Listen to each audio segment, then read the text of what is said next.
Okay, right now we're going to take you live to the Ontario Legislature where question period is underway. Let's listen in live. Extra support they need to graduate as skilled and engaged citizens. Right. Speaker, to the Premier, why should families believe this government's promises on education when they've continually shown just how out of touch they are? To respond, the Minister of Education. Thank you very much, Mr. Speaker. We're committed to continuing to invest in publicly funded schools, $693 million more for the coming school year. Mr. Speaker, a 10% increase in funding to school boards over the last 4 years.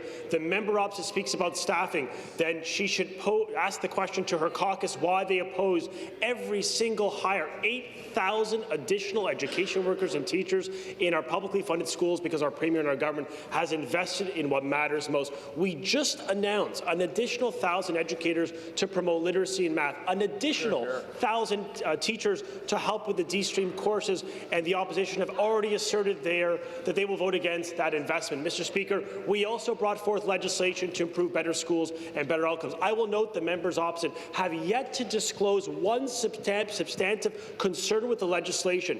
The first overhaul of the Education Act in a generation. You think the members opposite would find an opportunity to work with government to improve outcomes, accountability, and help. Thank you very much. The supplementary question. Speaker, this government likes to say it's going back to basics, but like math. But that's a little ironic because their math here just does not add up. The reality is, when adjusted to inflation, education funding has plummeted $1,200 per student per year since this government first took office. So again, to the Premier, when will this government stop shortchanging students, restore funding, and get kids the support they need to succeed? The Minister of Education. Well, Mr. Speaker, let's hear from the Canadian Foundation for Economic Education what they had to say opposed to the rhetoric for the members opposite. Quote, we commend the province of Ontario for launching this initiative that will help to ensure young students can build successful careers. Alicia Smith from Dyslexia Canada. Dyslexia Canada sees today's funding announcement as a positive and necessary step that will help Ontario school boards shift their practices. The head of the Community Literacy of Ontario said the changes the Ministry of Education is making to the current school system directly addresses literacy and aims to support children building their critical skills. The head of the Ontario Catholic Trustees Association said today's announcement of significant additional resources in support of improved student math and literacy skills are welcomed and very much appreciated. The head of the Ontario Federation of Home and Schools Association says these additional supports is the fundamental areas of math and literacy will get students back on track where they need to be. Mr. Speaker, we are investing more and we are expecting more from Ontario's publicly funded school system. I ask members opposite to support this bill, to expect better for Ontario children, lift standards, lift the ambitions and the outcomes for kids in Ontario. The final supplementary. Speaker, they're patting themselves on the back while they're letting kids and their families down. It has been 5 years, 5 years, time to take some responsibility.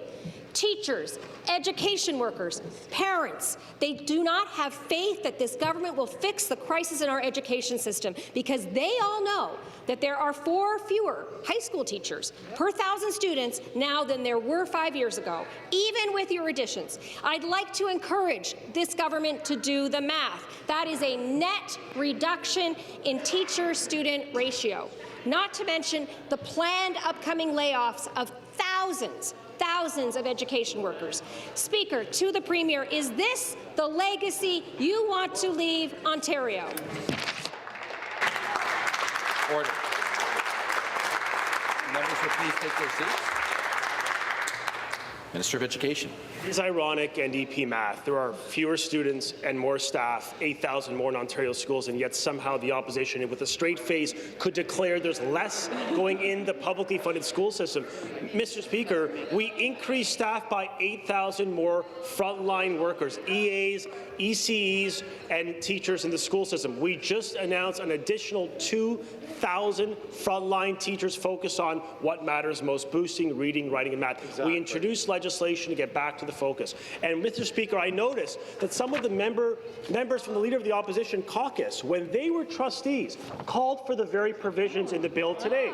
The member from London West, in the former chair of Thames Valley, called for school boards to have established a minimum code of conduct for trees. She called on the minister to do that. She called on the Board of Trustees to approve a multi-year strategic plan. She called on school boards to report annually to the public. She called on us to undertake more effective governance of school boards. That's exactly what the bill does. Instead of your ideological opposition to progress and to change, vote for this bill. Expect high. Stop the clock.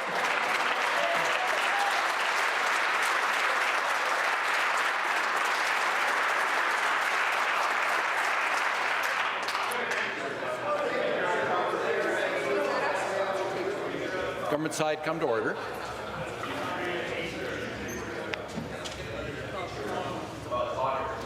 Order.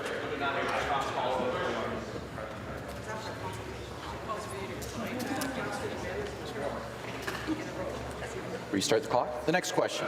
The Leader of the Opposition. Thank you, Speaker. This question's for the Premier. Yesterday, the Minister for Infrastructure told Ontarians that it was, and I quote, much more expensive to repair the Ontario Science Centre than it would be to just tear it all down. Much more expensive than tearing it down, refurbishing the pods, building a whole new building, and then moving all of those jobs out of Flemington Park next to the Premier's new elite private spa. But when she was asked how much more expensive, she couldn't or wouldn't say. So, Speaker, I would like to offer the Premier a chance. How much will it cost to remove the Ontario Science Centre from its heritage property in Flemington Park? To reply, the Minister of Infrastructure. Mr. Speaker, I was correct, but what our government is doing is saving the Science Centre. Right. We are giving it a brand new, modern home with new exhibits, a new home at Ontario Place, which will be redeveloped so that families can enjoy. Now, I wonder what the member opposite was doing for years when they let Ontario Place and the Science Centre deteriorate. Lack of investment. Mr. Speaker, we will invest in the Science Centre and we will continue to invest in Ontario Place. Exactly. The order. The supplementary question. Well, I guess we'll find out the real cost in 2028, Speaker. The minister also referred to a business case for this whole scheme. Well, considering that there has been exactly zero consultation with local communities, no transparency as to how this whole plan came together, and with this government's very dubious track record when it comes to land deals, I think it's on the minister to show her work. So, Speaker, back to the Premier. When will you show Ontario the evidence that this scheme is actually in the public interest? Minister of Infrastructure. Mr. Speaker, we did show our work just 2 days ago with the Premier and the Minister of Tourism, Culture and Sport, where we presented the holistic vision for Ontario Place. Mr. Speaker, we are investing in site servicing in order to prep the site for our brand new tenants, which will be Therme, Live Nation, and, of course, the Science Centre. But, Mr. Speaker, those members over there have let Ontario Place deteriorate. It is flooded, it is eroding, it is not. It is this government that is investing in the Science Centre and investing in Ontario Place to make it a wonderful place for families to enjoy for generations to come. It's going to be great. The member for Ottawa South and the member for Kitchener-Conestoga come to order. Supplementary. Speaker, companies controlled by the De Gasperis family, longtime Conservative Party insiders, bought 60 acres of land next to the current Science Centre less than a month before this government announced there'd be a subway stop there. Called Science, by the way, that subway stop, it's called Science Centre Station. I guess they're going to have to find a new name for it, Speaker. Speaker, these are the same developers connected to the costly Highway 413 project who hosted the Premier in an elite NHL suite in Florida, benefited from this government's Greenbelt tear-up, and own the historic Foundry site bulldozed for a parking lot. Speaker, back to the Premier. What role did Conservative-connected developers have in this decision?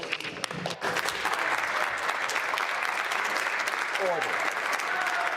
The members will please take their seats. Order. Order. Official opposition, come to order. To reply, the Government House Leader. He is a big gun. Let me just get this straight.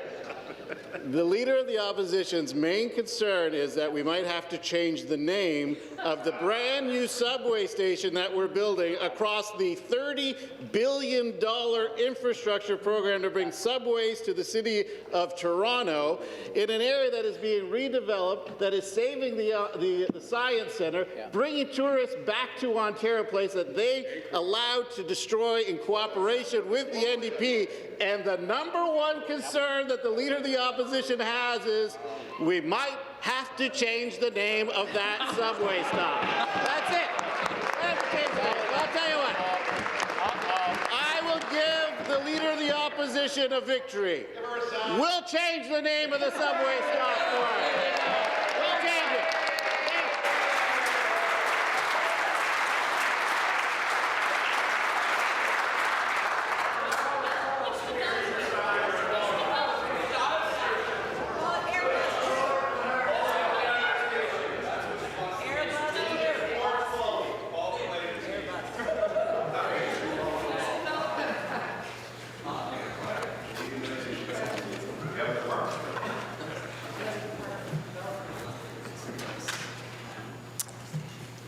We can resume. Start the clock. The next question, the member for Parkdale High Park. Thank you, Speaker. My question's to the Premier. Without any consultation, Premier Ford announced plans to tear down the current Ontario Science Centre building and build a smaller new building at Ontario Place, where large parts of the site are also being privatized with no consultation or transparency. The Ontario Science Centre is an important architectural landmark and a vital place for the communities of Thorncliffe and Flemington Park. Tearing it down is a bad idea. The Premier says that the plan is to build housing on the site.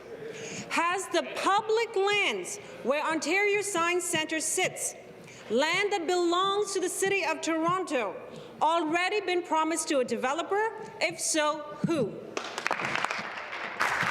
Minister of Infrastructure. Mr. Speaker, our government made a commitment to the great people of Ontario that we would bring Ontario Place back to life, and that is exactly what we are doing. Hear, hear. We made a commitment to build public transit in the City of Toronto, expanding the subway system by 50%. That is exactly what we are doing, and we are bringing the transit system up to Thorncliffe Park, which I know will truly benefit the community, as it will others as well. Mr. Speaker, we have a wonderful opportunity before us. We have a wonderful asset at the waterfront that is not being utilized, that is not enjoyed by the public. Right. They closed the doors in 2012. We will open the doors and welcome families to come to Ontario Place. Supplementary question.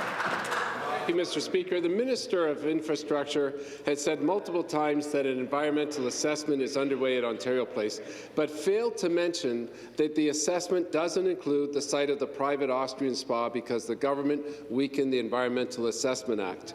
The project involves cutting down 850 trees and destroying habitat where beavers, minks, foxes, and endangered birds live. It also plans to attract more than 10,000 guests per day without any assessment of how that will impact transit, traffic, or infrastructure. Why is your government sidestepping its requirement for an environmental assessment for the majority of the redevelopment of Ontario Place?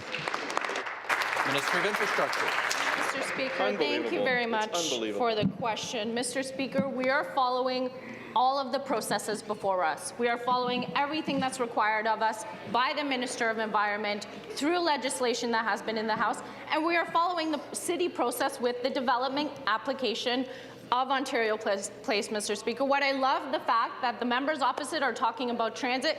We are the government that led the way in transit expansion, and we will be connecting Ontario Place with public transit, with the subway line, so that people can have greater access to the site. Yeah. Because once again, Mr. Speaker, we are bringing Ontario Place back to life so that everyone can enjoy this wonderful landmark at our waterfront. Thank you. Thank you very much. The next question, the member for Etobicoke Lakeshore. Thank you, Mr. Speaker. My question this morning is for the Premier. Over the coming We've been listening into question period at the Ontario Legislature. The Leader of the Opposition and the Ford government getting in a pretty heated conversation over the future of Ontario Place. Earlier, they also spoke about education. Marit Stiles accusing the Ford government of not investing in public education, saying there's a shortage of teachers, and Minister Lecce saying that they've increased the number of staff by 8,000.